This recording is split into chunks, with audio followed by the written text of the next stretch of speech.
test.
Test. Test.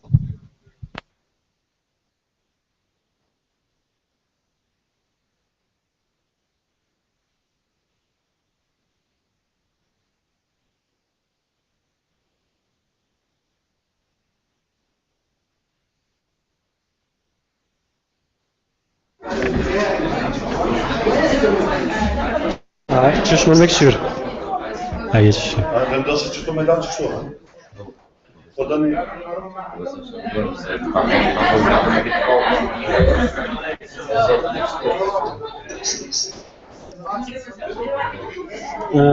Dalia zone.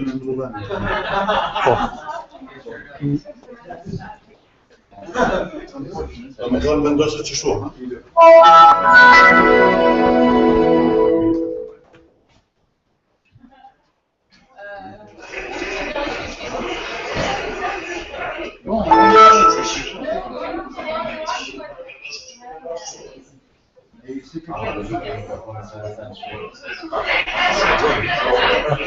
Üstüne gel zone.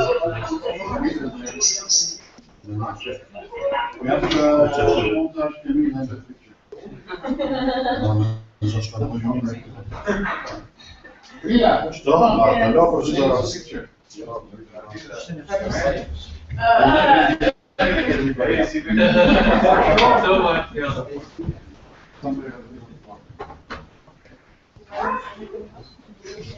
Here we are. Okay.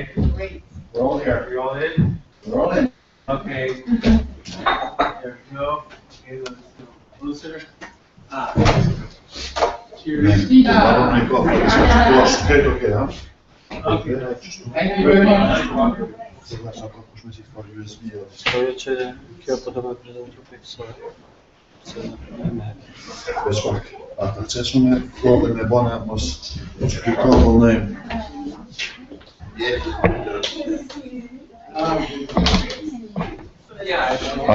Čet kabel můj nám je hek, ne.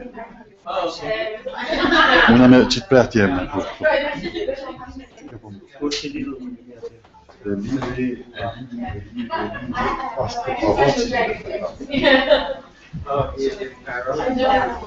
Se čekam. Schodí taš po pianíssimo. Ja kam to sunet, ja. Po. Ja kam ovo. A da mi to tako mislim.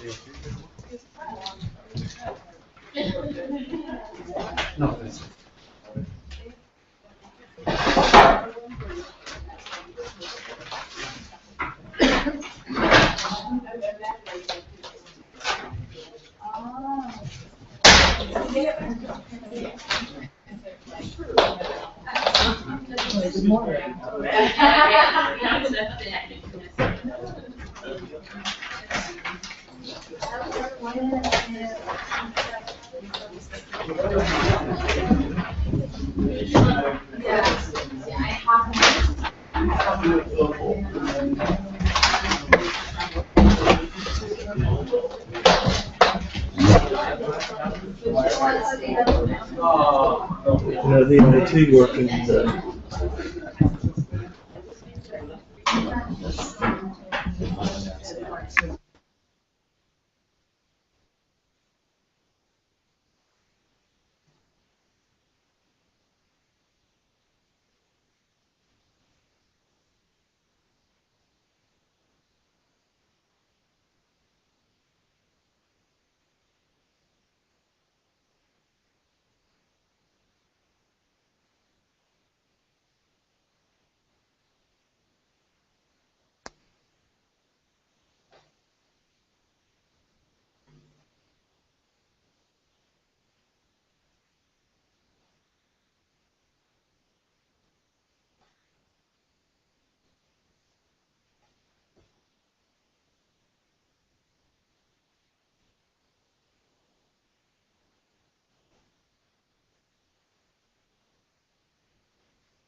Czytasz, this one up, right? czytasz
Found it. Fantastic. An orange cap as well. Well done, and thank you very much.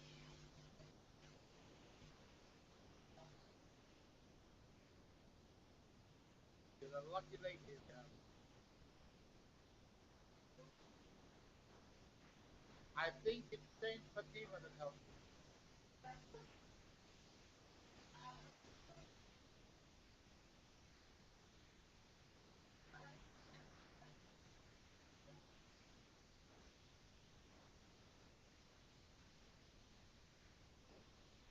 That was the last.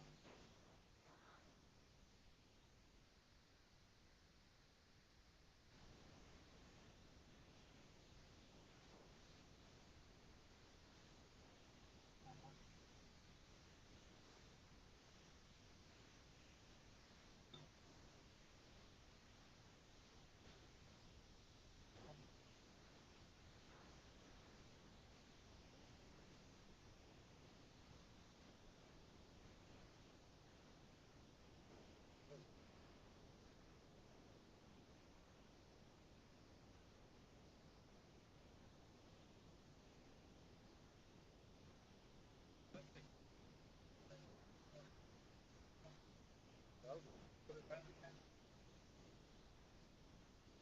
Right?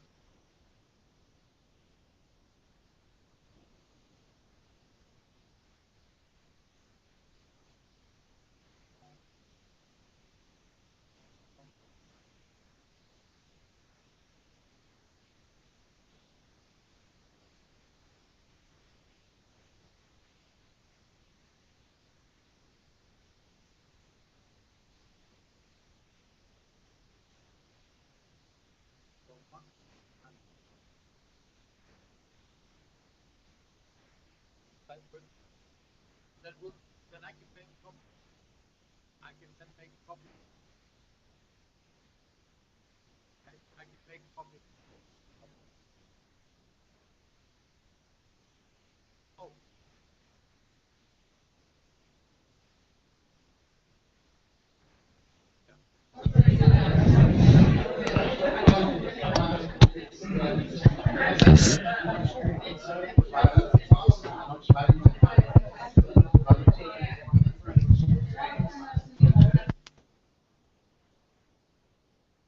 with your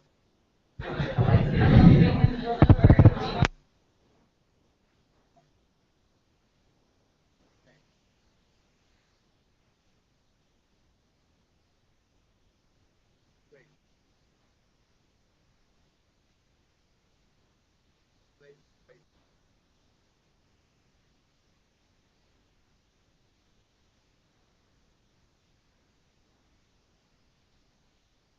Done a lot of research about your name.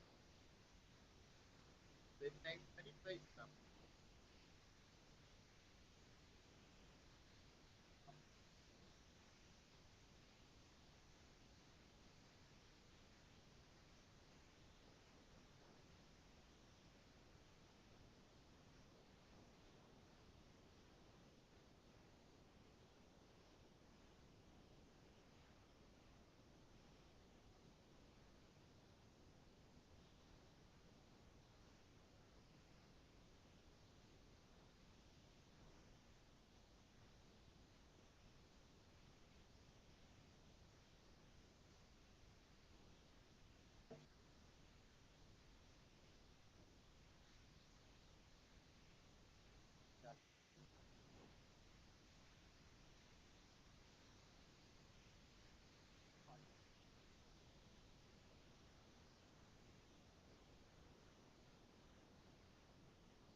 Right.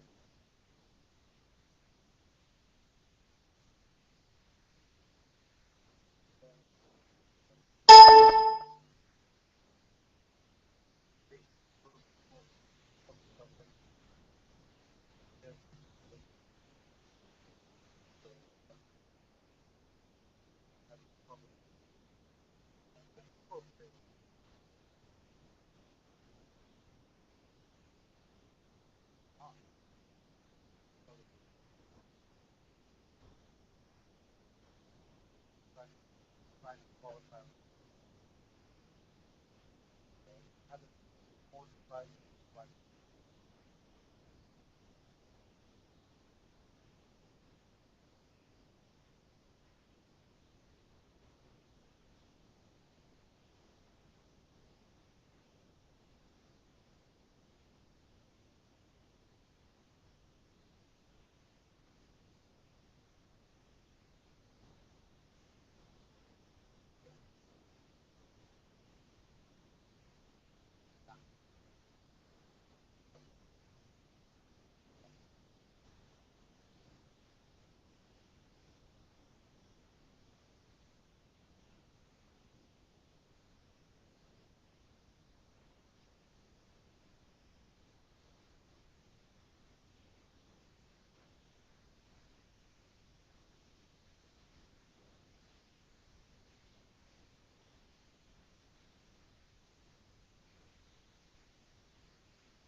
Good morning, all. We'll be starting in about 3 minutes. Please find your seats.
Welcome to the official opening. I'm Daniel Cosentino. I'm a faculty member here at the American University in Kosovo. This is the AMICAL workshop, Engage Students in Creative Multimedia Content Production. So we do have a live stream of this event, so I want to welcome you all here today, and also welcome our international guests who might be viewing. I also want to thank you for coming here early in the morning. We started a bit early this time, so hopefully you enjoyed a coffee this morning and enjoying this beautiful weather we're having. Before I make an introduction, I want to thank some people. The content of this workshop was put together largely by Dr. Pandeli Glavanis, Ahmed Zwarkani, who's up here on the stage, Ivana Stevanovic, and myself. I'd also like to thank Reza Jafari, Leonard Samai, and Naim Fezullahu, who are our IT and media specialists, Hassan Salihu and Ghazi Mulici, who are responsible for coordinating this event. And so if you had a smooth ride from the airport, thank those guys. Arlinda Lepai, Valbona Hoti, our main student organizer, Arlinda Lila, Ethan Wetzel, who also helped in preparing your packets, and Aitan Sami, who is in the business office, who helped with the financial aspects of the event.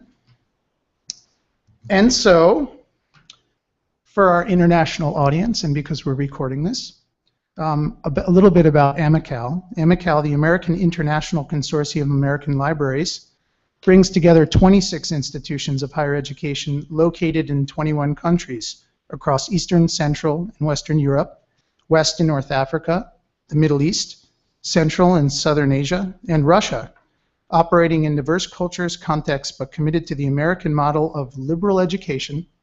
AMICAL institutions have chosen to collaborate for mutual benefit and to support the advancement of learning and teaching. That's why we're here. I'd like to introduce AUK President, Dr. Winfred Thompson, for opening remarks.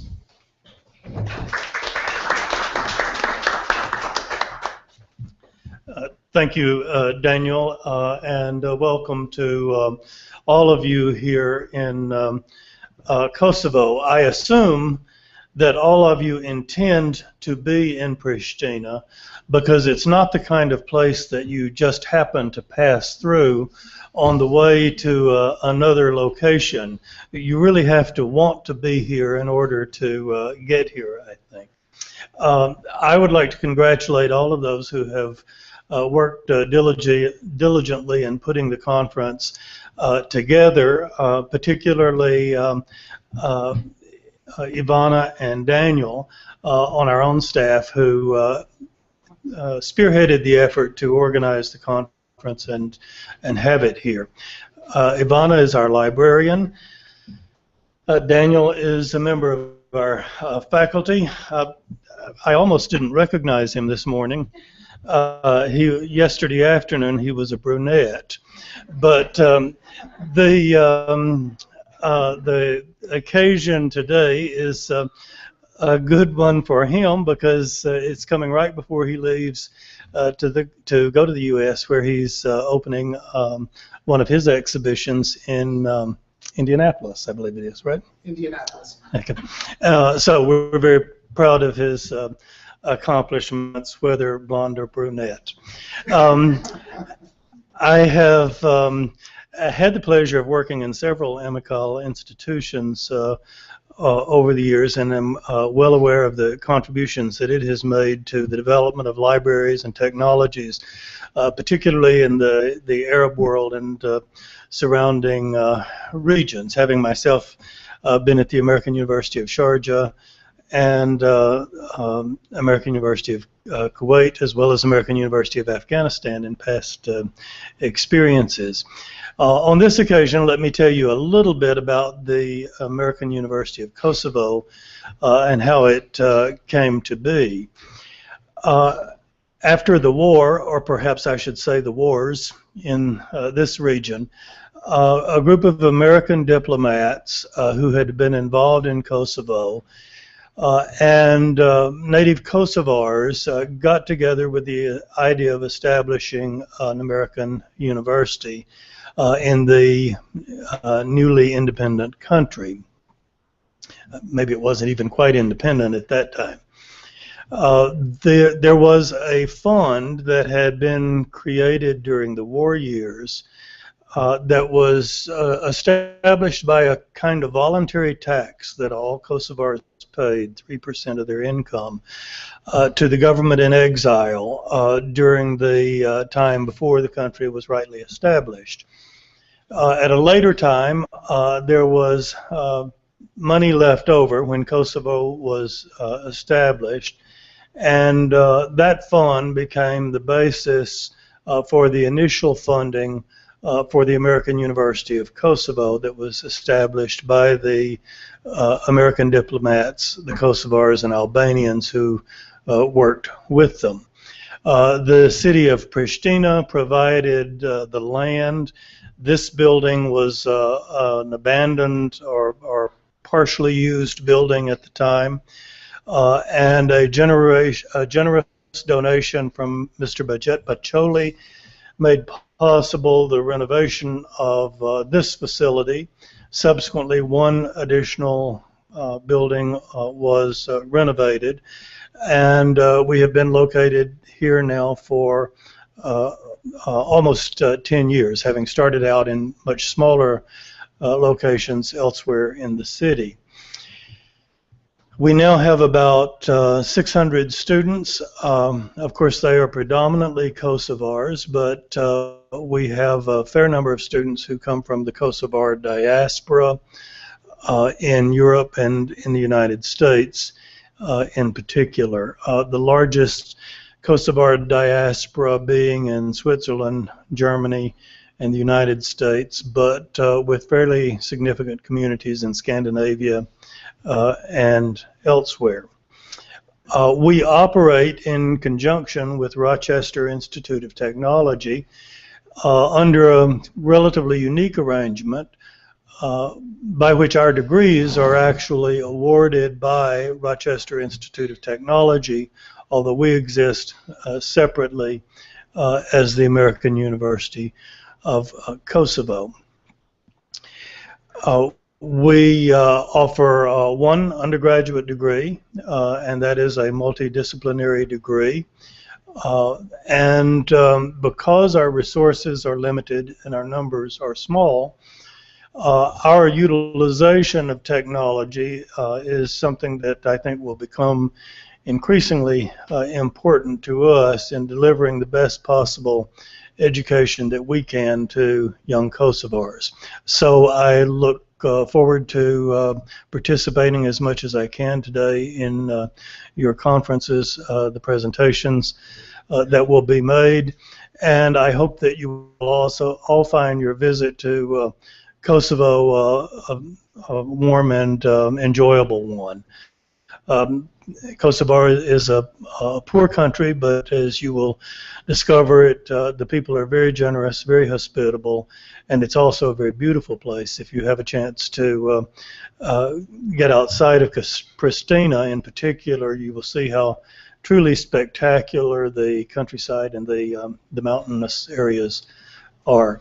So welcome to Kosovo, and welcome to the American University of Kosovo.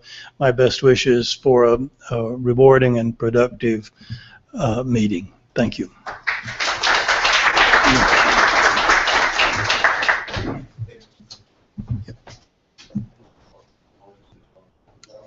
Oh, okay, that's quite fine. Thank you for noticing my hair, Dr. Thompson. Really appreciate that. You're the first who noticed, actually. Our government official this morning is our student body president and the team.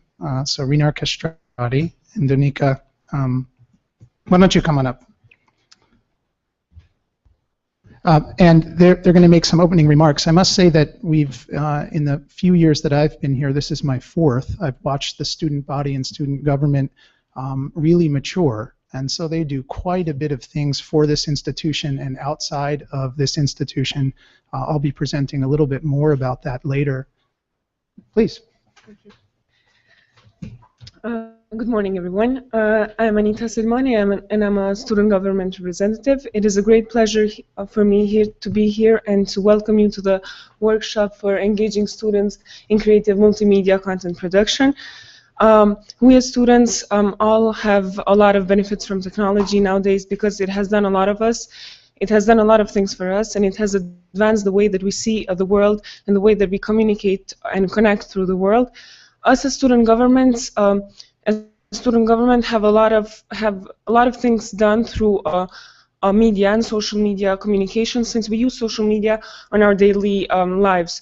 Social media has become a huge part of our daily lives, and sometimes we are also referred as a social media generation since we use it a lot of times. As a student government, through Google Drive, through Facebook, through Twitter, have achieved a lot of things, like making the students here in AUK all together to discuss for different issues, like issues concerning studies, or when they had problems with anything in particular to the AUK student campus. And we have achieved to serve students and to connect them, so we would be a whole, as AUK students have that team spirit and also have that strong bond between each other. As student government, we have achieved to finally gather people in Kosovo and outside of Kosovo to talk about different experiences that they had in life, to actually inspire students and to motivate them for their next years through life and for their future. We have done a speaker series which we invited famous politicians, economists in Kosovo, and they talked about their experiences and the way that they have achieved their goals in their life.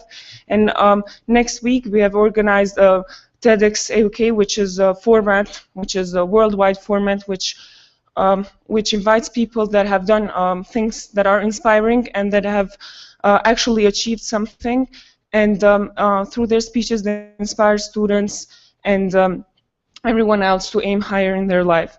I'm very pleased that I see people from around the world that have come together for this good cause, and I hope that you all have a productive day, and I wish you a welcome, and I warmly welcome you again. Have a nice day.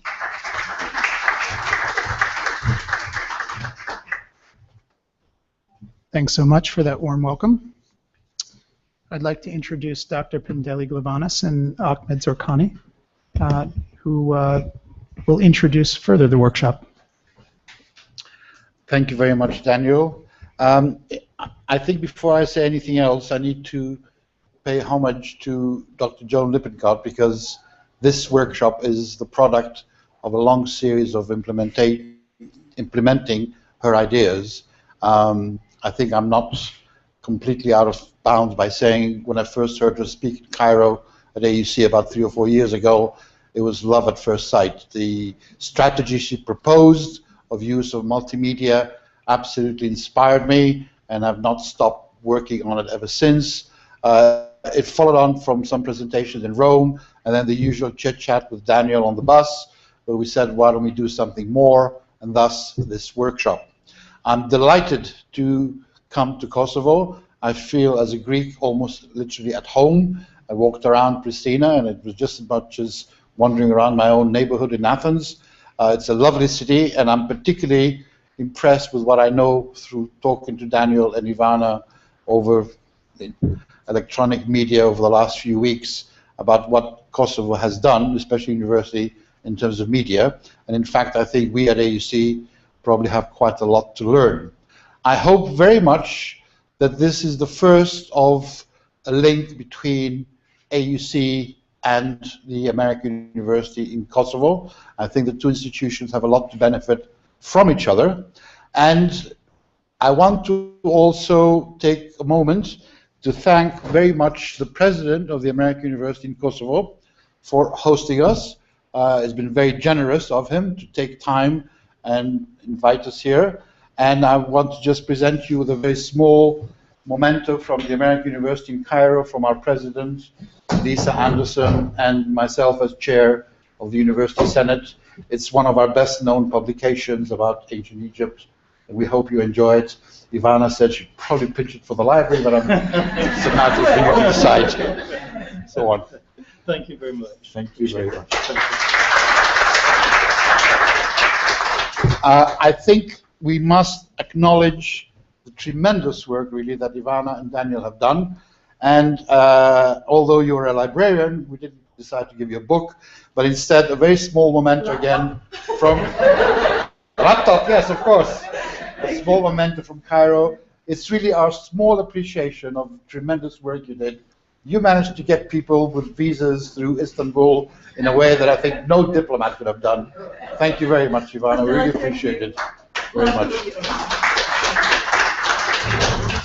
And in particular, I think I want to thank Daniel for probably being the calmest person I've ever met in my life. Even in the middle of crisis about what we're going to do on the internet, on Skype, he was very calm, very considerate, and helped us all survive the anxieties of will it happen or not.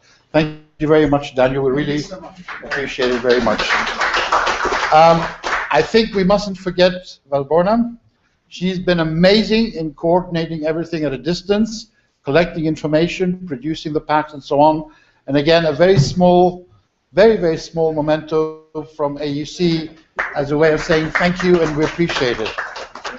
I don't want to take up too much time, but I think I also owe Dr. Aziza Lozi, who's with us, a word of appreciation. She believes in multimedia so much, she sponsored half of her department to come here, and I think that's extremely beneficial to us, and I'm delighted to have a director who believes in what we do.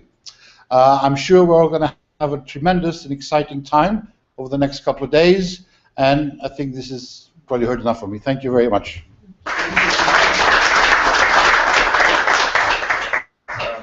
One thing just announced before we go on is we've created a Twitter hashtag for the event, and it's hashtag AMICAL MW14. All right? MW, right? So MW? No, just MW. Okay, so AMICAL MW14. Great.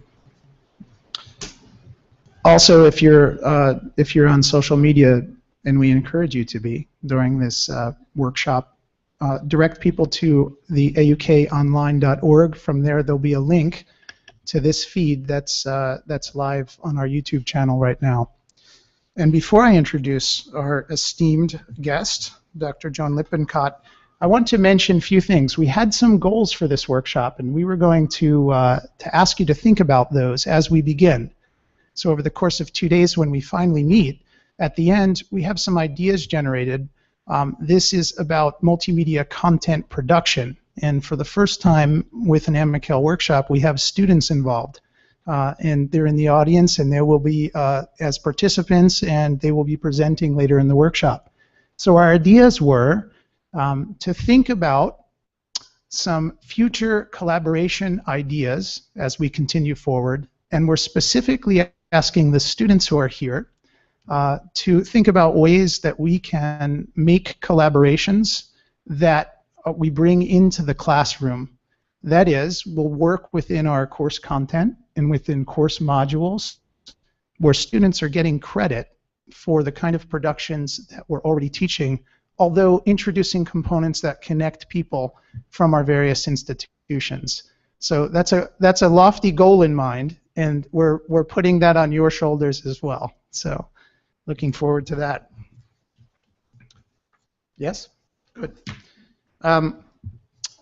All of you received in email format and in your packet a short article by Dr. JOAN LIPPINCOTT, Student Content Creators, Convergence of Literacies. And I must say personally, I exactly feel that this is the pedagogy from the Media Science and Technology Department at AUK that we'd like to develop from. So as our institution develops, I'm constantly pushing for a lot of what Joan will talk about in her keynote speech. So welcome, Dr. JOAN LIPPINCOTT, and I invite you to the podium for the keynote speech. Let's welcome her.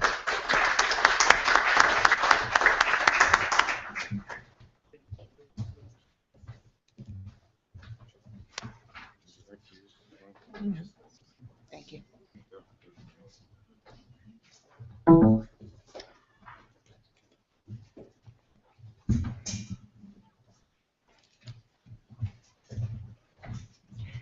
Good morning. Thanks to all of you for being here, and welcome to the online audience as well. I'm delighted to have this opportunity to meet with you and talk about enhancing the educational experience of students through multimedia projects. Before I get going on my talk, first I want to thank the wonderful committee that put this program together, my dear colleague Pandeli, Ahmed, Daniel, my new colleagues, Daniel and Ivana from American University of Kosovo, and they were really helpful in helping me get organized to get here, and I appreciate their support. And thank you to the American University of Kosovo and to the President for being the hosts of this conference. When the representative from student government gave her talk, it made me realize that I don't have anything on social media in my presentation today. So I wanted to make a comment about potential student projects in social media.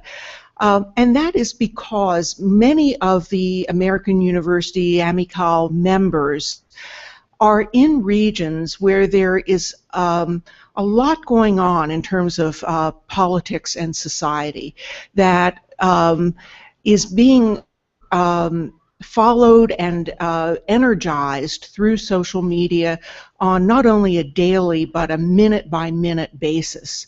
And this record of social media is going to be the content for scholars in the future. And I wanted to draw your attention to a presentation at my organization, which I'll talk about in just a minute, CNI, that was made in December of 2013 about tools for analyzing Twitter streams. Now, some of you may be aware that the Library of Congress in the U.S. has the permission to become the archive for Twitter, like globally. But the rub is that it's so huge, they are not making it available yet to anyone, researchers or the public, because they have no tools with which to analyze such a huge collection of information. So researchers and librarians at George Washington University in Washington, D.C. developed a tool to gather subsets of the Twitter stream, using specific hashtags, and creating these sets for researchers and students to analyze together as course projects or as research projects leading to publications.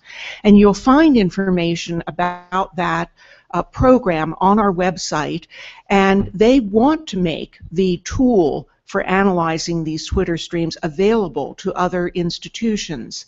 So some of you may find that useful to pursue in your own work. So now I'm going to get to the substance of my talk. First of all, I want to tell you very briefly about my own organization, Coalition for Networked Information, or CNI. We were formed back in 1990. Now, the students wouldn't remember this, but the others in this room who were around in 1990 may not even have heard of the internet at that point. But we were bringing together the interests of librarians and information technologists to look at how to use content and communication on the internet for both research and teaching and learning. We're fully funded, completely funded through dues of our member institutions, over 200 institutions, primarily in North America, but some from other countries, both large universities and liberal arts colleges. We have freely available web resources, and that's what's really important to all of you, because we don't have a members only part of our website. Part of our belief system is open content, and so we follow our own precepts and make all of our content available to anyone, and our website is listed there. I will be providing a copy of my presentation, which I imagine will go up on the conference website. After this, I've tried to provide URLs for every project and every website that I've listed so that you can go back and take a look at it later. So here on a page of our website, you'll see a presentation, and in this case it's a video. We don't have videos of most of our presentations, but some that either were keynotes or particularly significant. In other cases, we generally will have the PowerPoints. But this one is on online video creation by undergraduates and consequences for media literacy, and it particularly examines gender differences, and it was done by a faculty member and a head of the Media Center at University of Pennsylvania. So that's freely available. You can watch the video. It's Anu Vedantham from the Media Center in the library is one of my favorite speakers. Very, very thoughtful and does very good work.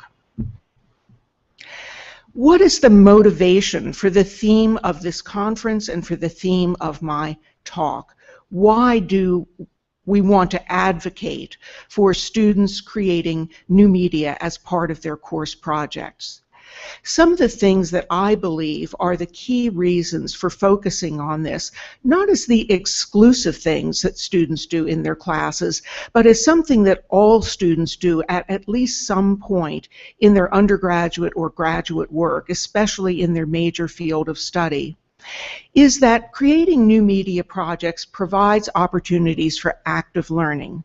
So not just passively taking in the content, but creating something, participating in developing new resources in the field of study. Often we find that that increases student engagement. Students actually spend more time working on multimedia projects than they might doing a paper.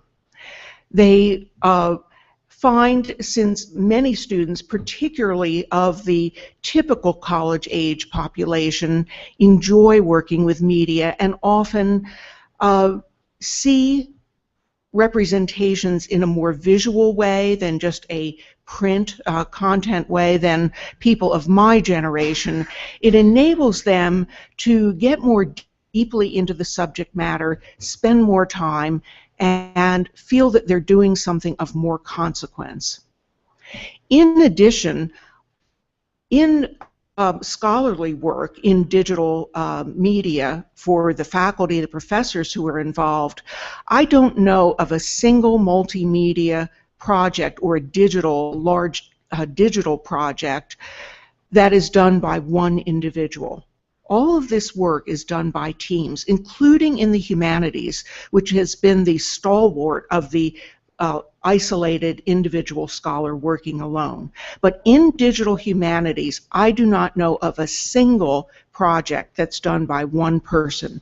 They're all done through collaborations, and we know that the graduates of our colleges and universities will go into the workplace where their employers will value people who have learned how to collaborate and do interesting work together, to do research, to do meaningful, significant kinds of work, not just collaborate on social kinds of projects, but on academic projects that they can take into the workplace.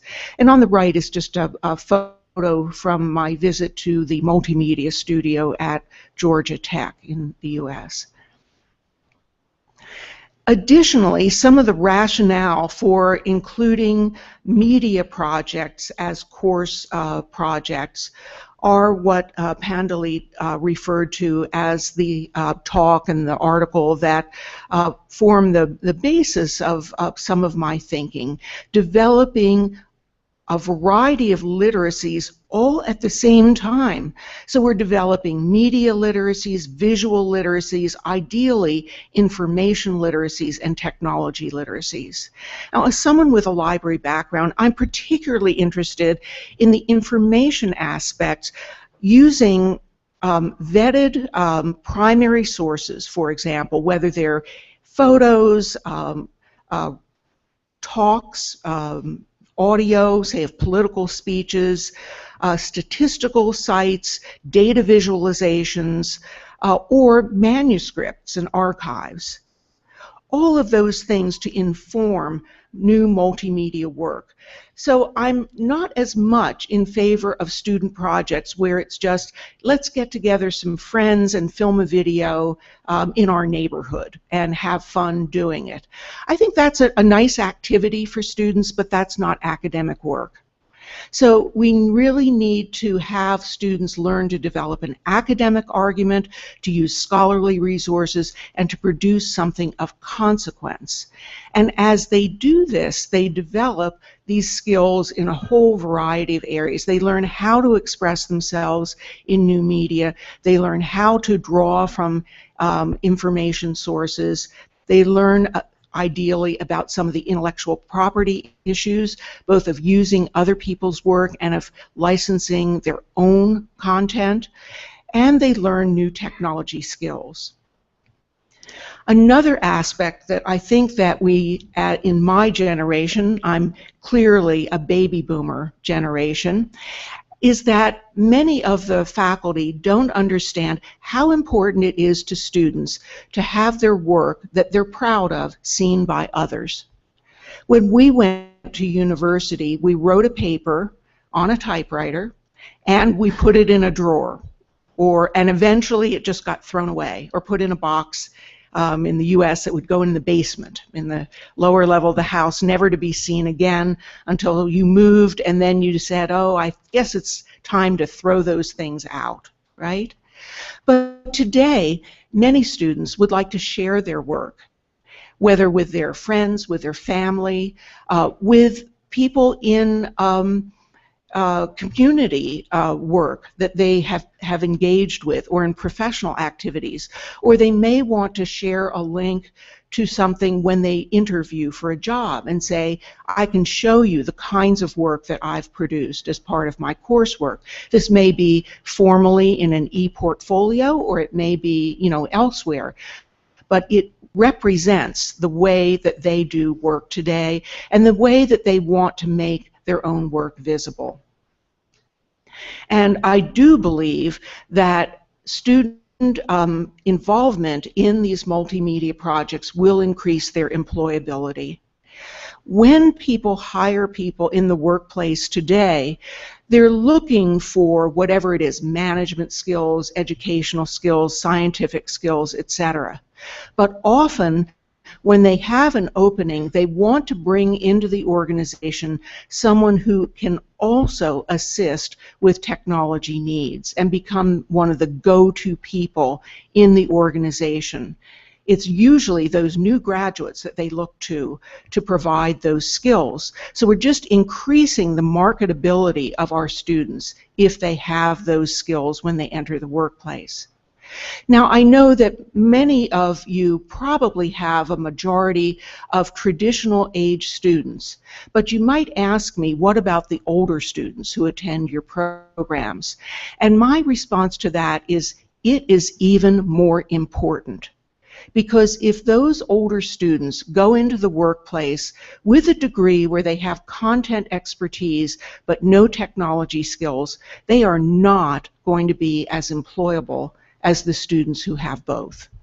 And I think we owe it to our students today to have them graduate with significant technology, media, and information skills in their discipline. And that's why, I mean, it's not just about using Twitter. That's really not what it's about. It's about communicating significant information in your field, whether it's your academic field or your professional field. And on the right, we see some projects that were done. I've tried to use as many small university or college examples as I could find. And this one's at a college called Loyola University of Chicago, and some student projects that were done during field work abroad. And actually, I talked at one of their faculty development programs at Loyola University of Chicago at an event similar to this, focusing on new media projects, and it did also include a student panel. When the students from one course presented some videos for a psychology class, the professor gave an introduction, and then two of the students presented their videos. The topic was about perception, and perception of people who had some type of, I wouldn't call it a disease, I can't think of what name you would say, but they have something in their brain, in their cognition, that causes them to see things in a way that isn't normal. And so the students took videos representing what they thought individuals with these syndromes would see. It was very interesting, very creative and very interesting. So in one of the Q&A periods, someone in the audience asked, I noticed that there were no citations at the end, no references at the end of the videos. Where did you find your information about these syndromes? How did you decide how you were going to portray this? And so the students answered that mostly they had used other video sources from reputable organizations like the BBC, or in the US, a public television network, and those kinds of things. And I think that's really a great idea, but they didn't cite them. They didn't understand that it doesn't matter what media you're in, you still need to cite your sources. And that's part of the information piece of these new literacies, and something that we need, this holistic way of educating our students for new forms of communication.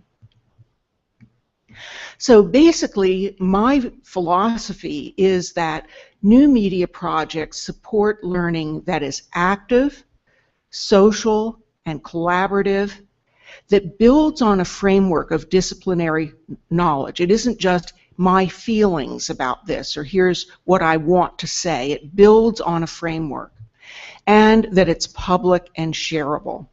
And all of these, minus the very last, reflect some of the thinking on pedagogy today. In the US, we often refer to a National Academies study called How People Learn, and there are other educational researchers like Chickering and others who write about these principles of education. I expect many of you in this room have read some of those works.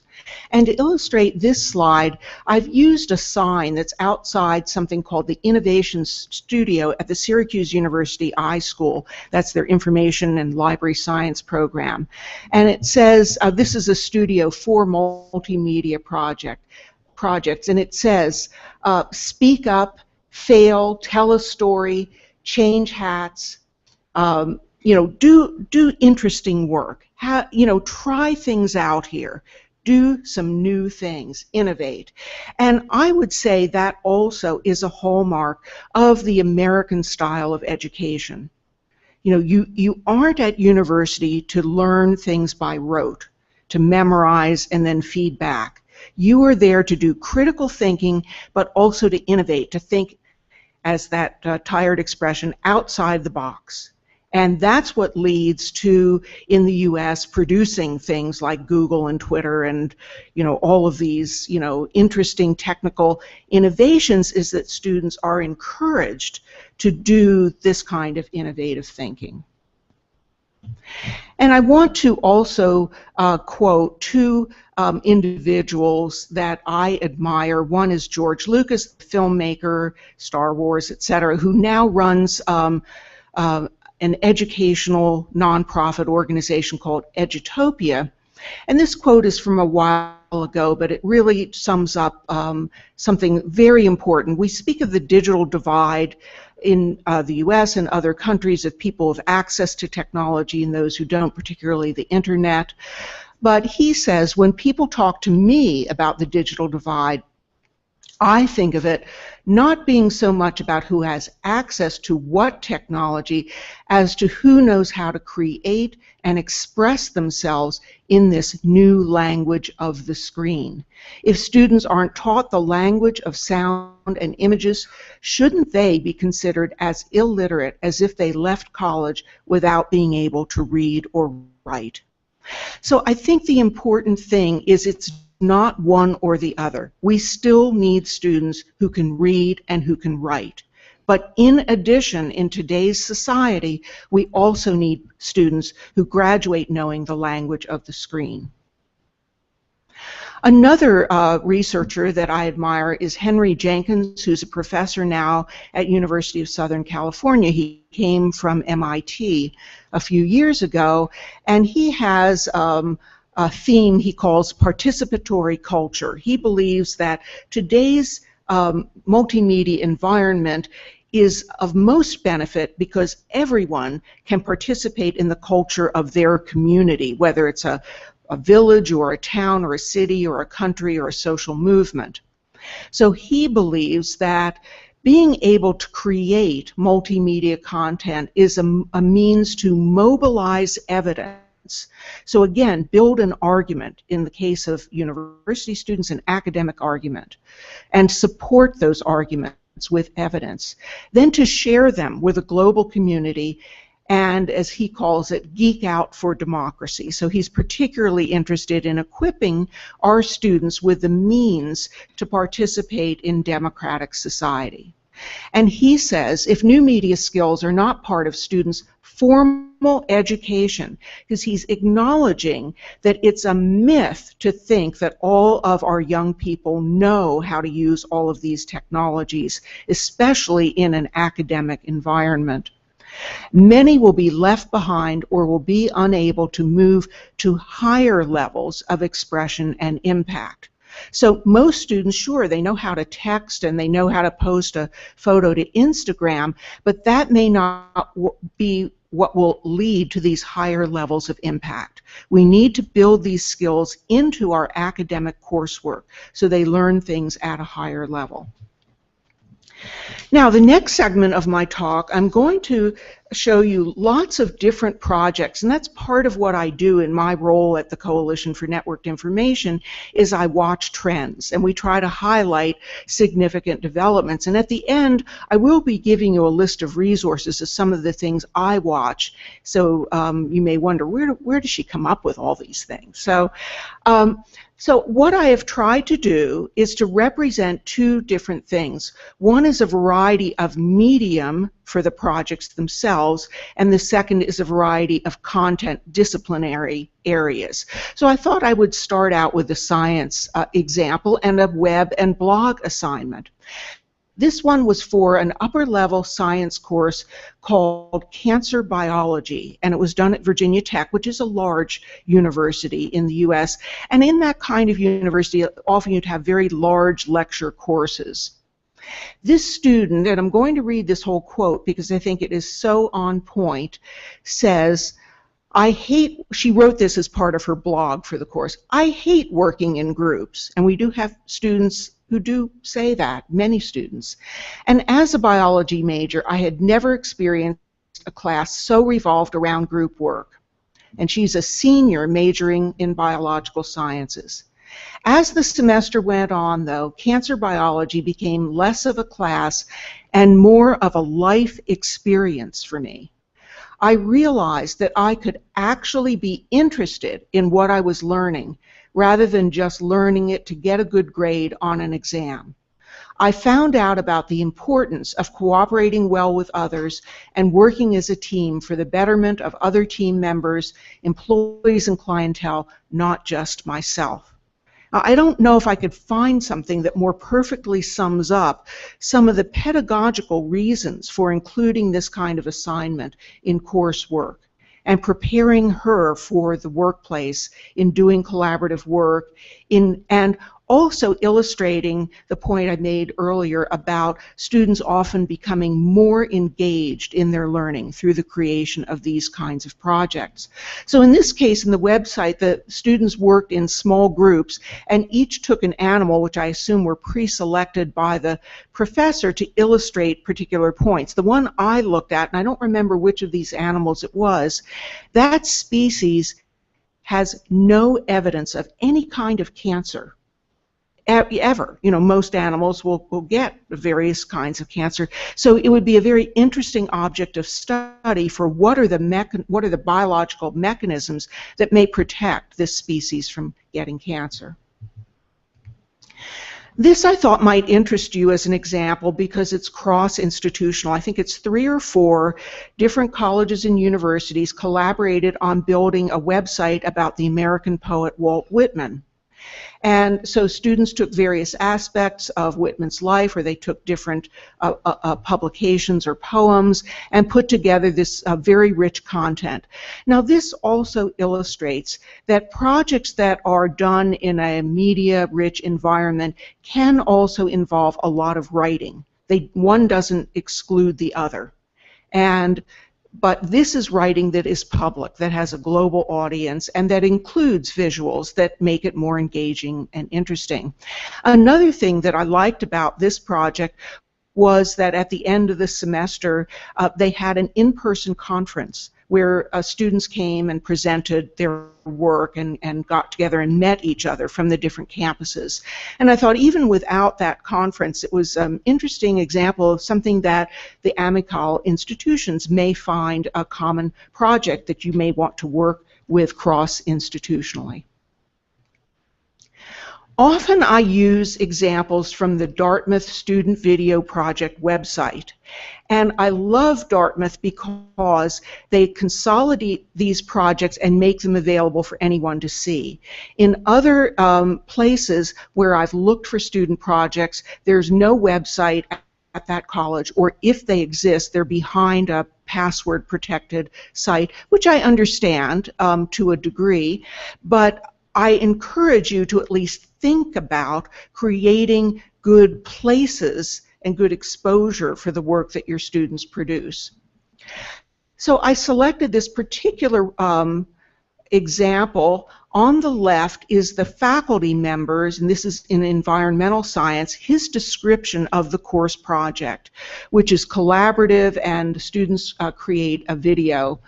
And he provides the rationale for the project, including the fact that many scientists today need to explain highly technical work to the public.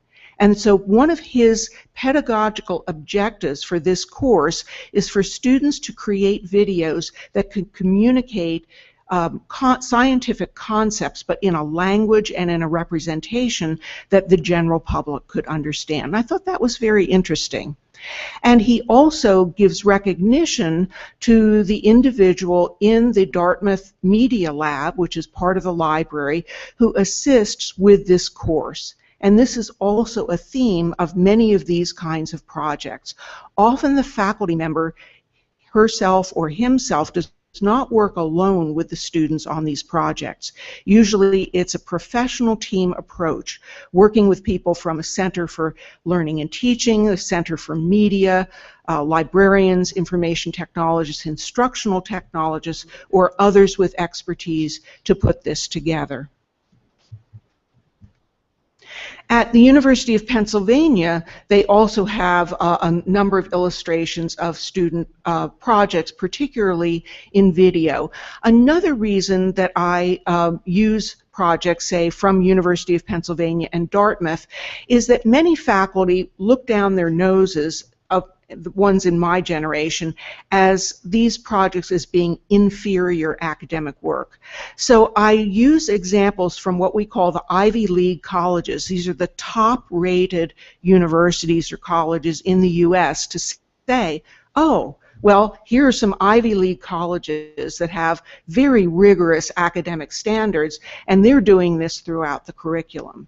I try to say it, send the message in a subtle way, maybe not in as direct a way, but that's my point here in using examples there.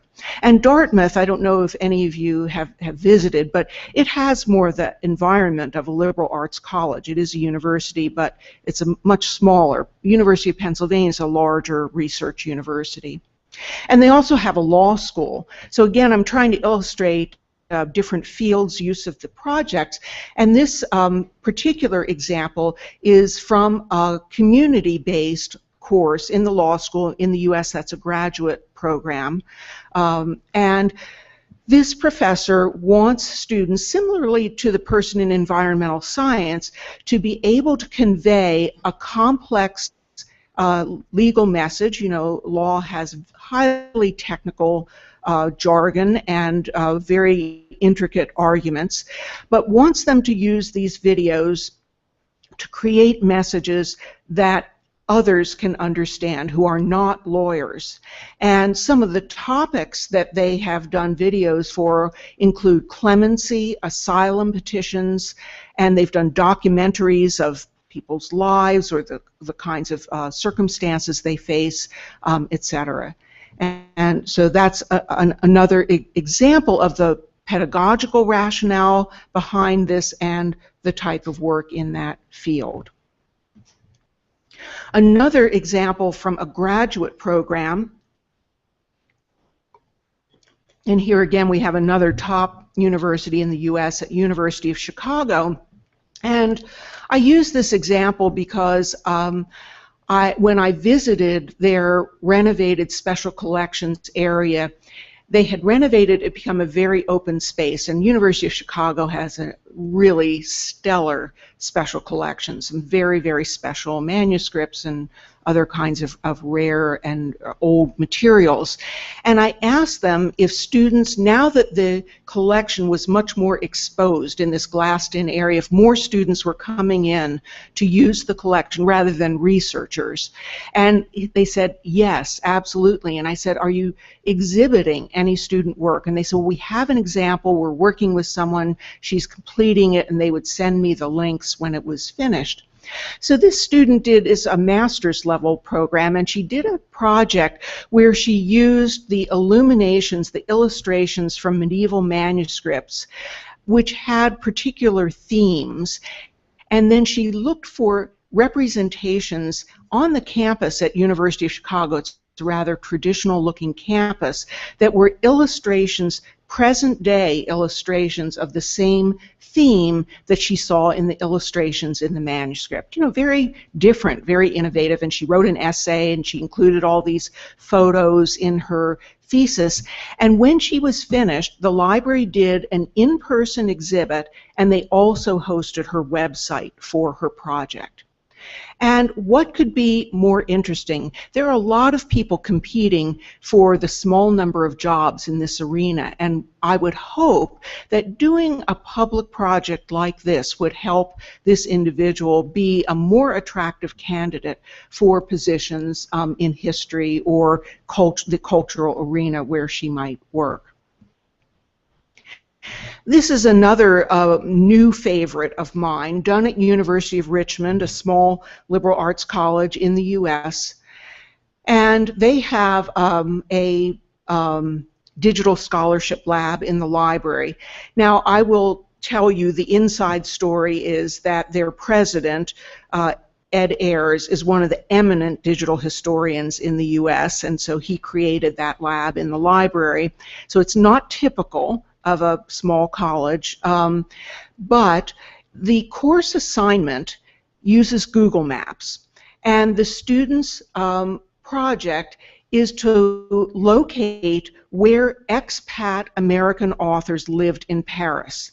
And some of you in your cities where you're located may have a similar expat community, whether of writers or artists or whatever, whether it's Americans or other expats, and they located them on a Google map where they lived, maybe cafes they frequented, etc. And if you click on the location, a small box will pop up of which author and the time that they lived in Paris, and then if you click further, you'll get a student essay about that author. So again, combining the visual with the written assignment. Now, this would not have happened without the collaboration between the faculty member, the Center for Teaching and Learning, and the Digital Scholarship Lab. So the faculty member had to be willing to give this kind of assignment to the students, but the faculty member did not have the skills to tell the students how to create this kind of Google map and embed the essays. And one of the things that I feel strongly about is that at this point in time, if faculty don't have high-end technology skills, they are not going to get them. You know, especially the baby boomer generation. They've had ample time, if they wanted to learn those skills, to do so. And I'm not saying that in a negative way, because there are many things I personally could not do, and I would assign to someone else to do for me. I may know what I'd like to do, but I don't do them myself. And that's where I think this collaboration between the faculty member, who's got to be willing, who's got to be open to this kind of assignments, if they can get the kind of support from a media lab, a Center for Teaching and Learning, whatever it is you have on your campus to do these projects, then it can happen. And I don't think that's a negative. I think that's a positive. I think that's the way to go. I may have a few too many history examples, but this is another looking around for small college examples at Wheaton College, a small college in Massachusetts. They're using something called the History Engine that I believe was created by Will Thomas, who was a student of Ed Ayers.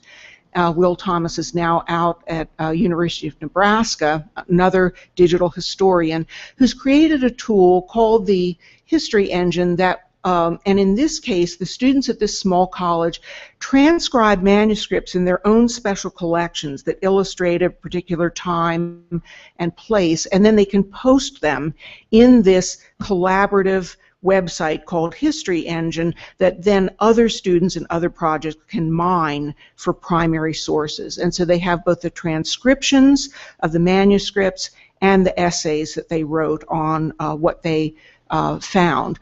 And so this is really students doing the work of history, developing their methodological skills, working with primary sources, understanding that when you work with handwritten manuscripts, the challenges of doing that and actually transcribing as a professional historian might, but then sharing that work in a public way. And I also found this example because I know some of you are in very small colleges. This was from a blog post that I first came across through the Chronicle of Higher Education. And this faculty member says that he's from a very small liberal arts college.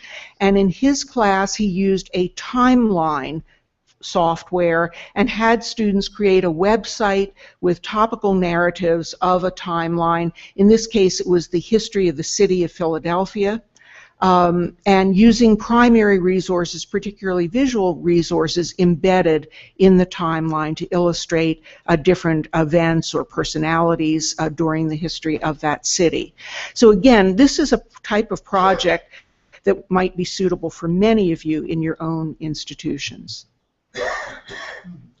Another medium that I wanted to mention would be student-created podcasts or vodcasts.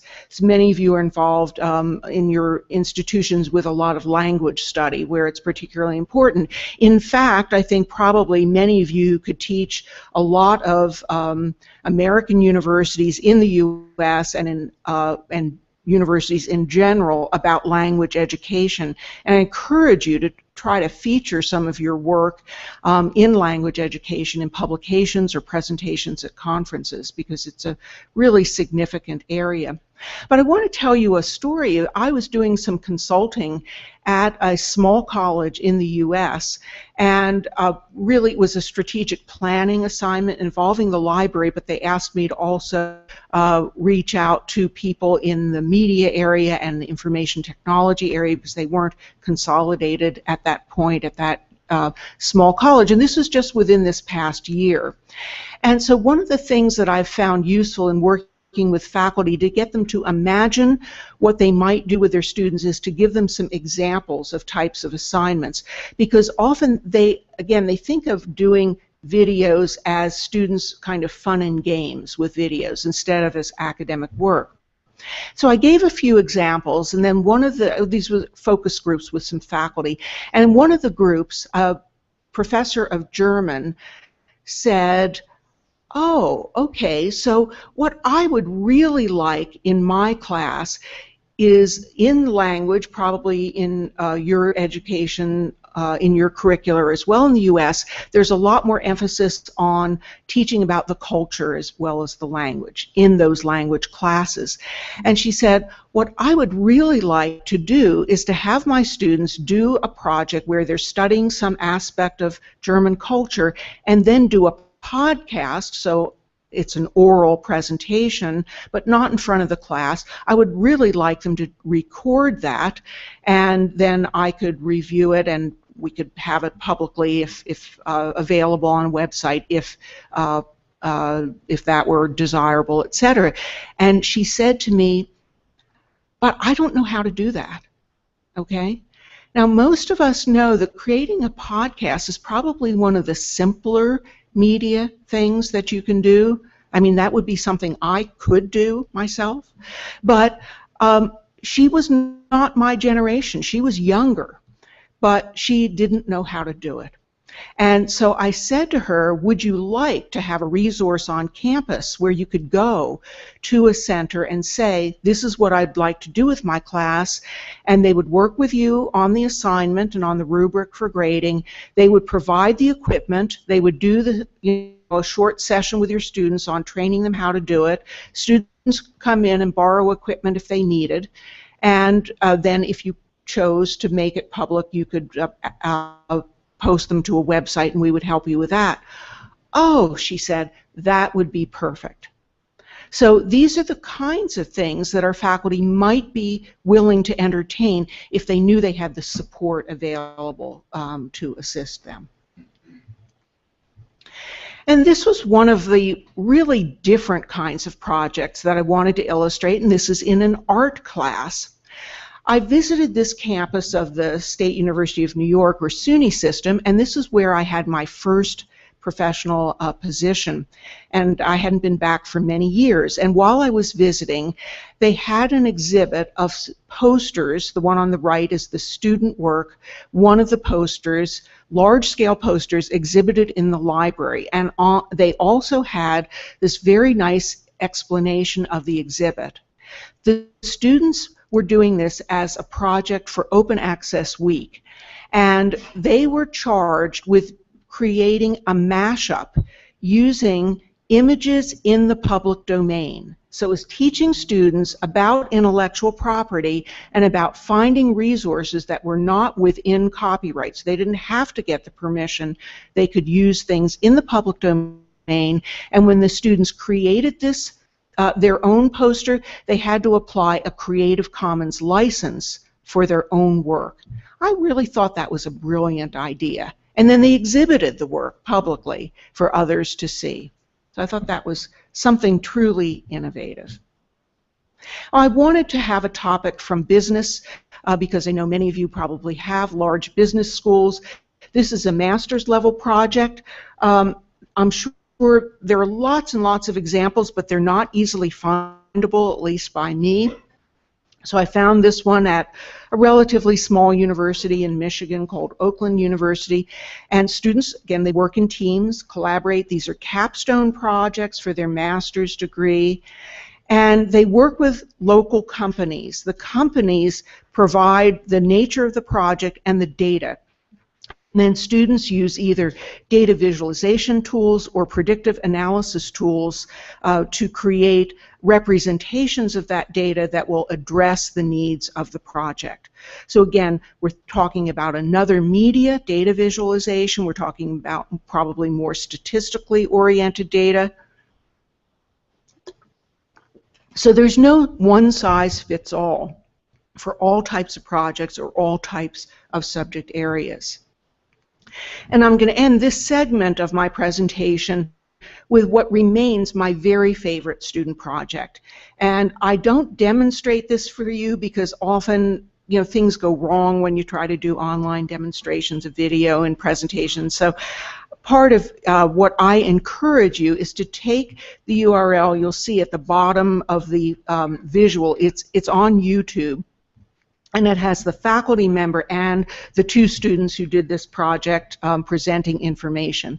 This is a fly-through 3D model of the ancient city of Troy, done by two students at the University of Southern California. And in addition to the simulation, they have text, images, video clips of interviews with experts. And they're looking at archaeological data and linking them to myth and passages from Homer.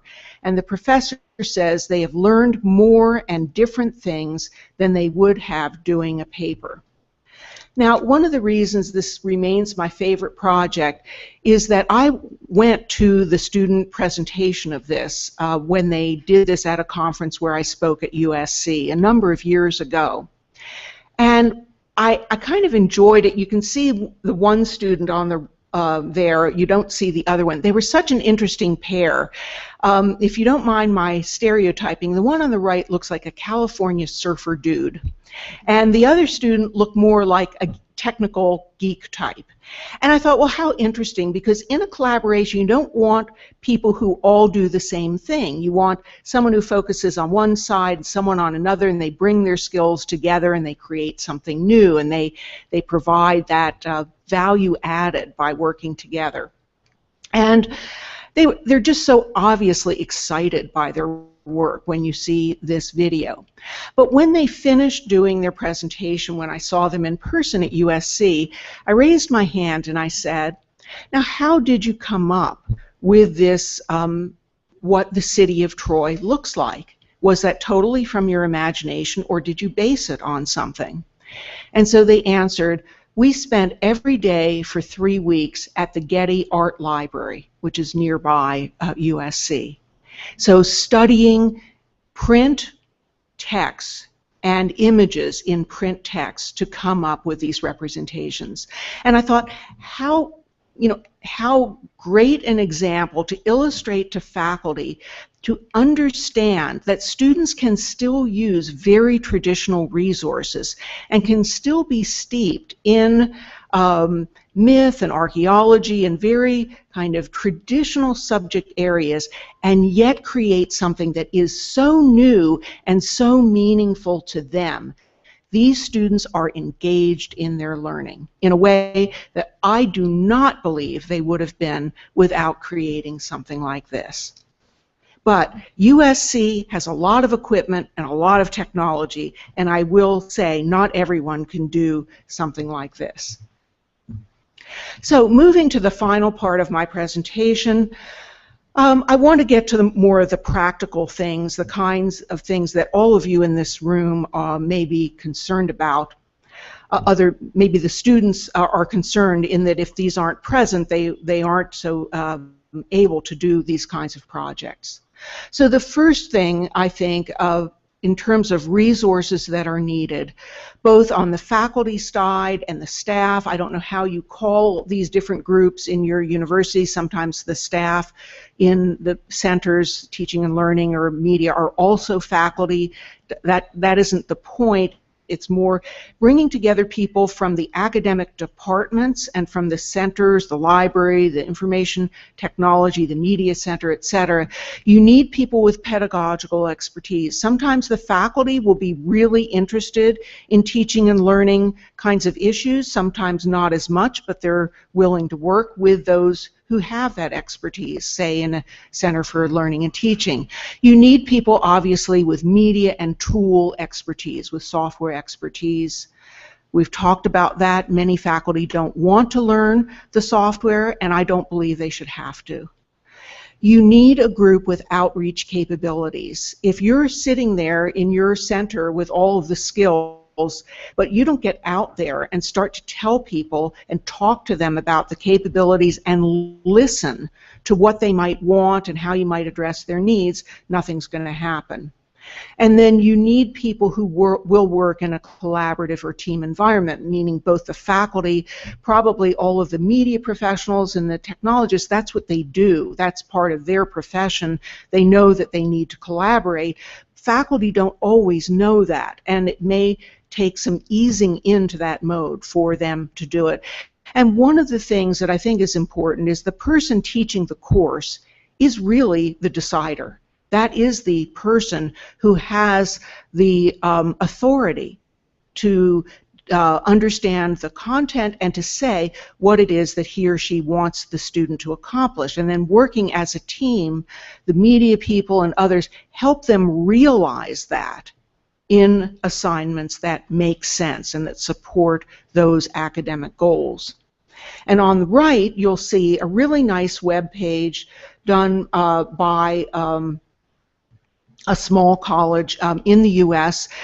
There's so many centers that don't advertise their services very well, and this one is their digital media services. We want ways, not just on the web. Personal outreach is extremely important, but you should have a good web presence of what it is that you offer. And using another example from Dartmouth, on the right is the checklist that they use with faculty to understand what they're trying to accomplish in their media assignments and what kind of support that they're looking for. And it's freely available on their website. So there are many things that staff in centers, libraries, information technology units can do. Assist students in finding information to support their projects, ensure that they actually have the opportunity to learn the skills they need. We don't want to assume that they have those skills. Emphasize partnering with the faculty member the need to develop an academic argument and what that means in a particular discipline. That's going to be different in history and in philosophy, for example. Build in conversations about intellectual property. I think this is often not done, and it needs to be part of the whole project. And work with the faculty member to develop a rubric. This is one of the things that holds back faculty from giving these assignments. They don't know how to grade them. And many of you in this room can help them figure that out and help them develop a rubric. Both a rubric that's shared with students before the assignment so students understand what it is they're supposed to be creating. Ideally, you need some strong administrative support, and that can be, I think, an important element is actually making it a stated goal, either from the provost or academic vice president, whatever it is in the head of the academic side of your university. Or it could be a departmental or school or college goal. And by that I mean developing new types of literacies as part of the goals that you have for your students in their programs.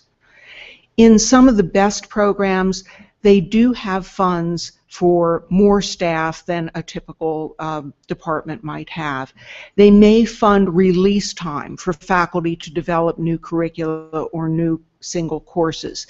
They may offer summer stipends where faculty attend a workshop either during the summer or during another break where they learn to develop new assignments, or they may give rewards, or they may make that part of that they will acknowledge that this can be something that is useful in promotion or tenure. This is one of the biggest sticking points of faculty investment of time in this new area, that they often know they will not be rewarded for putting their time there. And then finally, what many of us know is, of course, the equipment, the software, and the facilities are also needed. In terms of that, in the physical space, some of the types of things we need are places where we can actually do some hands-on classrooms, whether they're workshops that are open to anyone, or where you can bring a class to work on a project, to be able to come in on a walk-in basis so that after say a one class on how to use software, students can come somewhere and get assistance with the software or the equipment, where they can have a one-on-one consultation. And some places offer what would be called a technology sandbox, where you can just try out new equipment that's too expensive for most people to own individually. In addition, you need facilities where you can do the actual media production, some kind of lab with both the hardware and software and the support. And many places are loaning more and more equipment to students. On the right, we see some of the devices loaned at North Carolina State University, which is a leader in this area. It's a big university, and they have put a lot of money into technology through the library. So in terms of your overall goal, I urge you to think about this holistically, developing a program that supports faculty in the use of media and new digital technologies in their research, and supporting the teaching and learning aspects of using technology. This is a web page from Occidental College. This is a small liberal arts college in California. And they are doing an amazing job of supporting this whole realm of services like open public scholarship, collaborative scholarship, critical thinking, digital media design, digital fluencies. I mean, it's really, really impressive what they are doing at that small college. And they say instruction plus research. And you can visit that site and take a closer look at the services. Now, this takes time and it takes resources. In addition, I think I encourage you to think about the display of student and faculty work in public ways. At the Duke link, they have this media wall or video wall where they exhibit mostly faculty work. These could be a photographic art exhibit, they could be scientific data visualizations, or other kinds of work that's publicly available. You can create websites of student projects, as we've seen some of the places do. I think contests can be a good idea. Students enjoy participating in contests and getting recognition as winners. And screenings, having an event, say if there's a video project, having an event where students come and present their work and have others be able to see that work. Public recognition. And to finish up, I wanted to tell you some of the places where I find ideas are the New Media Consortium, things from their conferences or their publications. From Nightly, most of you are familiar with that group of serving liberal arts colleges. From EDUCAUSE, particularly the EDUCAUSE Learning Initiative, or ELI, both publications and mining their conference proceedings for different examples. From my own organization, CNI. Two websites that I'll confess I don't visit as much, but if I were working individually with faculty, I would be really mining these, are websites that focus on instructional materials. Merlot, many of you are familiar with, is a clearinghouse, and it's a peer-reviewed clearinghouse for materials, curricular materials. And NSDL, National Science Digital Library, a website funded or a project funded by the National Science Foundation in the U.S., collecting educational resources in the STEM disciplines. And then finally, I use other resources in addition to these, but these were some that I use the most. Something called the Internet Scout project. I get a weekly newsletter, an email from them with lots of web resources. Most of them don't focus on teaching and learning. I use it for other more like scholarly materials, but it's a great source for finding out who's put up some new collections of primary source material, that will be very useful in those student projects, or new exhibits, and lots of interesting examples there. When you go back to your home institutions, here are some of the things that I'd like you to take back with you.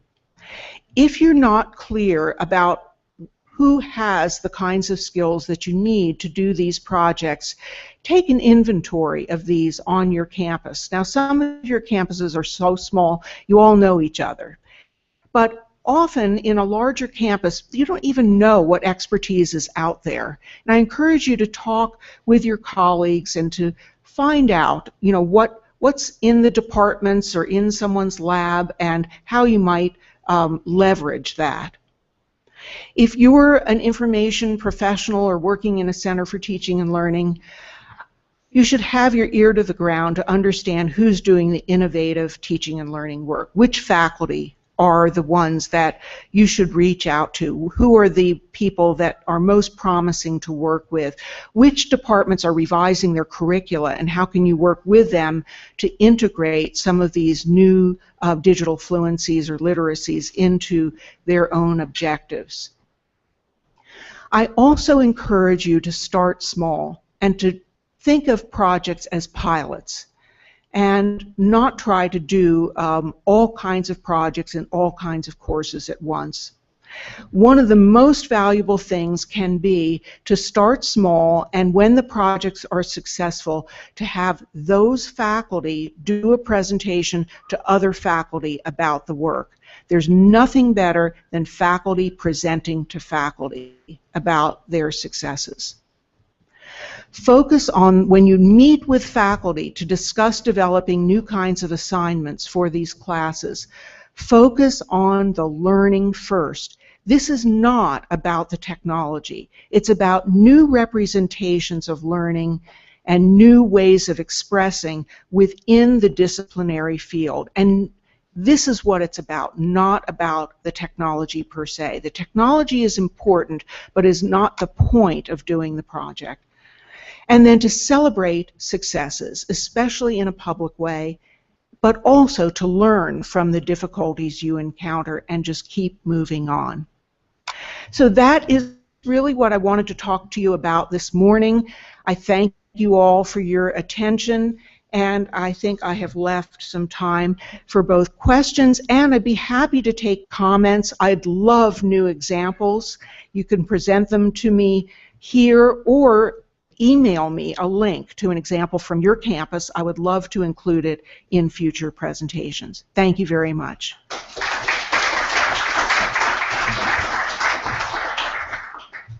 Thank you very much, Joan. I think, as Joan said, we have a few minutes for questions, comments. Aziza? Okay, Joan, one of the things that is that you have addressed in your talk, and that is very much on our mind at AUC, is the fact that you've said that some of these projects are password protected. Right. And also you've said you're encouraging us to make it public, you're encouraging us to present them. You've shown a lot of things yourself. Now, one of the challenges we are facing at AUC more and more is what they call the IRB requirements. Yeah. So there is a lot of what's the word, loops that we have to jump in first before actually working with students, before presenting their work to the outside world. As a matter of fact, I just got a message of some of the things that I've been receiving today. I personally, this was work done 4 or 5 years ago, and we haven't gotten permission from the students, or if we have, it was more oral and written. But all of this, it seems there's a bureaucracy layer there that we're facing. And when we're coming to them, we're going to, if we want to do it publicly, if we want to put things on our website, it's murky what we're allowed to do and what we're not allowed to do. So I'd be interested in all of these websites that you've shown us. I mean, how do they overcome this IRB requirement? You raise an interesting issue, and frankly, I've never heard it couched in an IRB context, because IRB kind of privacy considerations will normally be about, say, patient records or gathering sociological data through a survey or personal opinions through a survey or those kinds of things which involve people. And most of the projects that I've represented today don't involve live people. They involve a scientific experiment or taking things from an archive or visuals from a website or those kinds of things. And so one of the things I would do if I were in your position is to carefully examine the IRB regulations of your institution and make a case as much as you can that you are not subject to IRB approval for these because you don't have these kinds of situations in your content. Now, every institution, I believe, can create their own rules, so yours may be more stringent. But let me go to the second piece, which is, so normally students would say in the catalog description, it may say students will be required to do a multimedia project, or on the first day when they get the syllabus, it may say students will be required to do a multimedia project, and it will be posted on this website. By taking this course, you are signing on to do this. I also imagine that you could have opt-outs, there are procedures for both having it just as a blanket, as taking this course, you're agreeing to this, or by students signing something individual for their courses. You want to follow up? Yeah. If the minute you ask for feedback and you had some quotes of students, that becomes at least they perceive it as falling into permission requirement and so on and so forth. Okay. Then so for things like blogs, I could see that as a more touchy area. So you may have to be more selective about what goes on a website. So a blog would be more a personal expression. I don't know if I'm saying that well, but I could see some distinction there. Say if you're journaling, if you're doing a journal, that's a little bit different than creating a historical timeline of Philadelphia, right? Annie? Yeah, I just wanted to add to what Aziza was saying. Something that I do in my classes is for every syllabus that I create, the last page on that syllabus asks permission from the students on the very first day of class that I would have access to their work without the name, anonymously. Right. Okay, for research purposes, for annual reports, for display, for presentations at conferences, okay, and it kind of lists the kinds of things that I would probably use in that kind of work. And then I know which students have read the syllabus when they detach that last page and sign it and give it to me. Okay, and I bring it up often in the lesson, in class, Yani, during the course. Question back? Any other? Daniel? I just happened to grab the mic. We could talk all day. So. Any other comments from anybody? Questions? I think there was someone back there. Let's wait for the mic so that the web audience can hear. Heard. Thank you. Can you give an example from economics about this kind of technological innovation and collaboration, if you have any, if you know of anything? I'm very curious. I have not come across. Let me step back. In my presentation tomorrow, I'm going to talk very briefly about gaming. And one presentation I saw several years ago was a game for a microeconomics course. And it was a very high-end visual. It was for an entire course, and it was really super.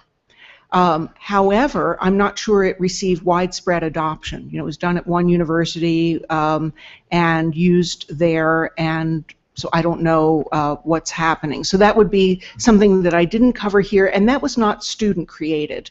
That was faculty created with a whole support team. So I would say that in my view, where I would look first in economics would be data visualization.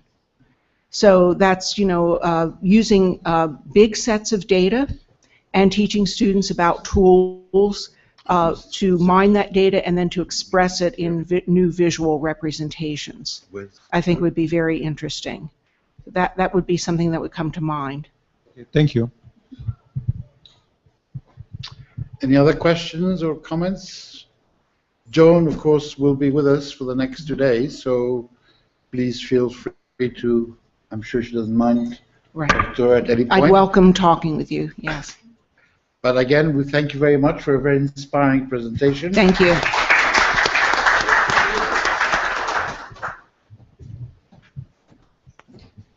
Oh, I need to unhook.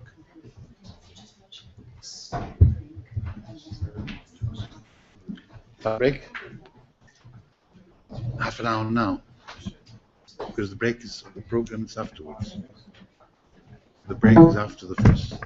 We have just a few minutes before our next presentation, so if you need a drink of water or something similar, now's the time, but please, just a few minutes. No. Okay, no problem. No problem.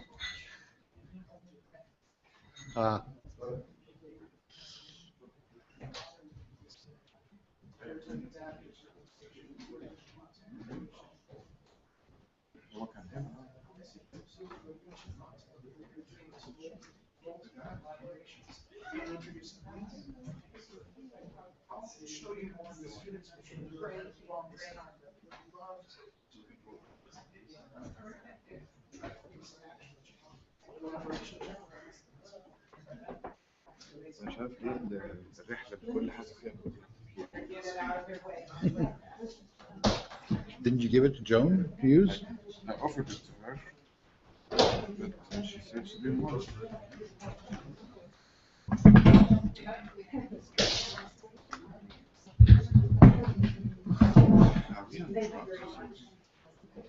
I'm not.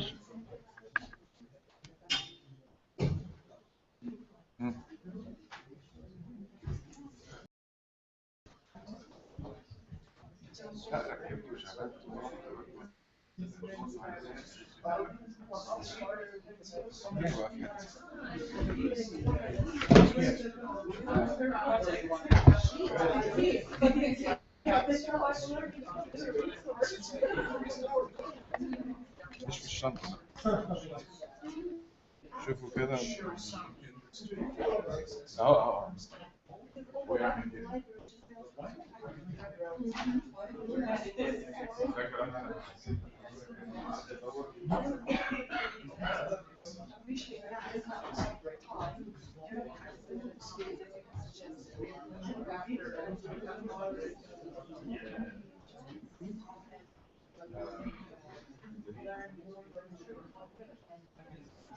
I'm thinking that for this presentation we use the videos and then women's cinema وهي وأدهم وبتعليم ضيف. Sorry, I'm confused now. I'm thinking Yeah. for the presentation we use the videos that the students produced rather than the downloaded and uploaded recording. Yes. ماشي؟ Yeah. The ones that we have احنا على السلايد دي في لينكس محدش عارف مين بتاعت ايه. انا هشغل الفيلم and we'll go by email. Yeah. So when we get that slide, I'll stop you. Produce the. غالبا I am the one that gets that slide. What? I am the one that gets that slide. I can't remember. However we go about it.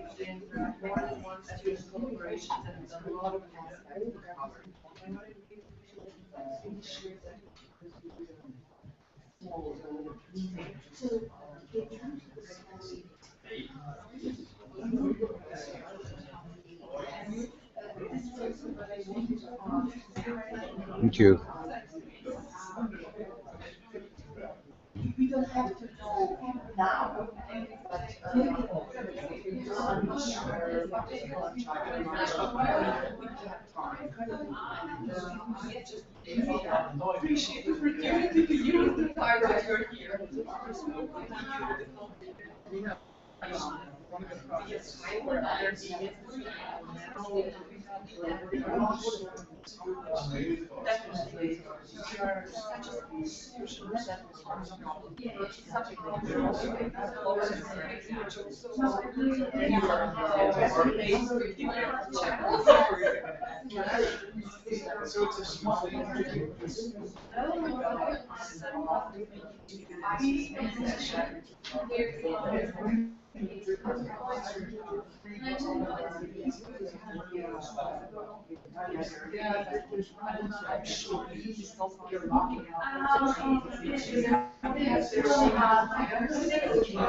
Thank you. You know me, I'm spilling stuff, so I was very scared coming over. You didn't bring any cookies, huh? You didn't bring any biscuits. They have biscuits there. That's, Did you want one? It's okay, I'll get some in a minute. These are our choices. They may go fast. Thanks for the warning.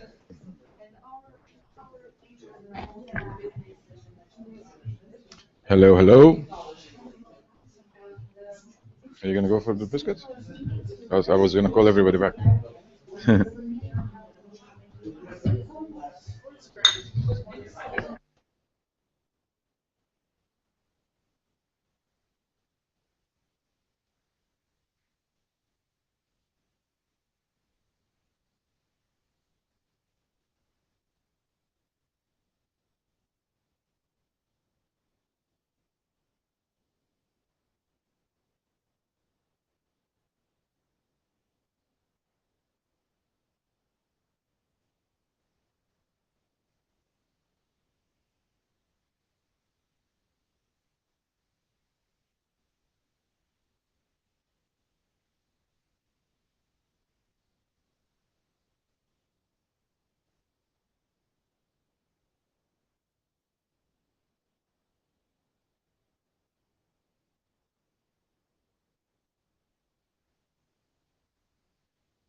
The employers in this project, I understand that one of the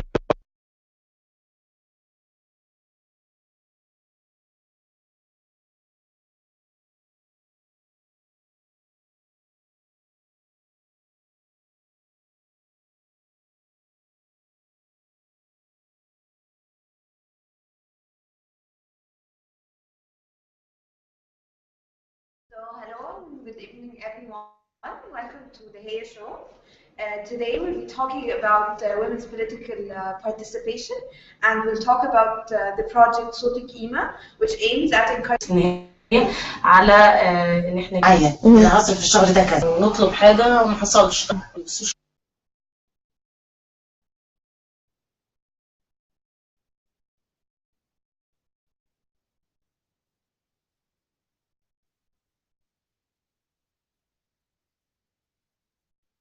ازاي عرفتي عن الورشة دي سينما المرأة؟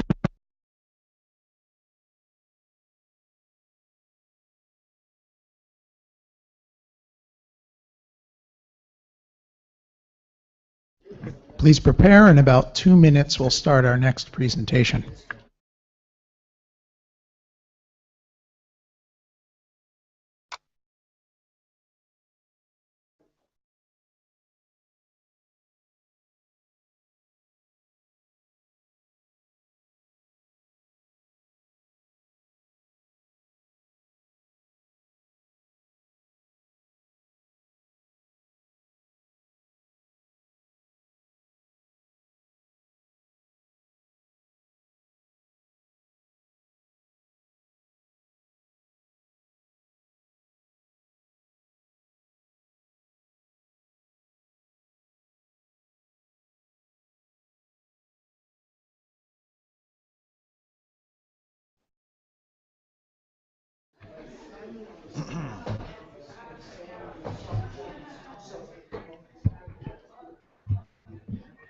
Daniel?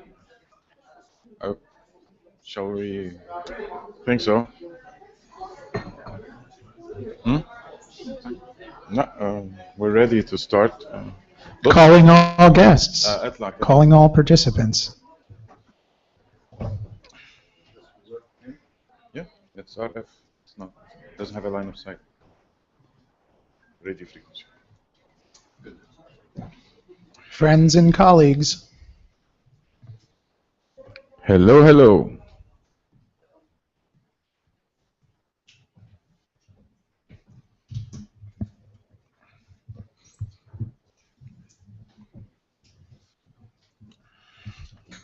Once again, I encourage you all to post the link to the live stream that's being recorded at your host institutions and who are able to view the workshop.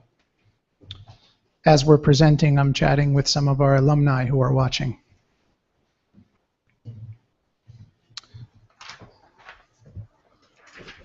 Our next presenters are our co-organizers.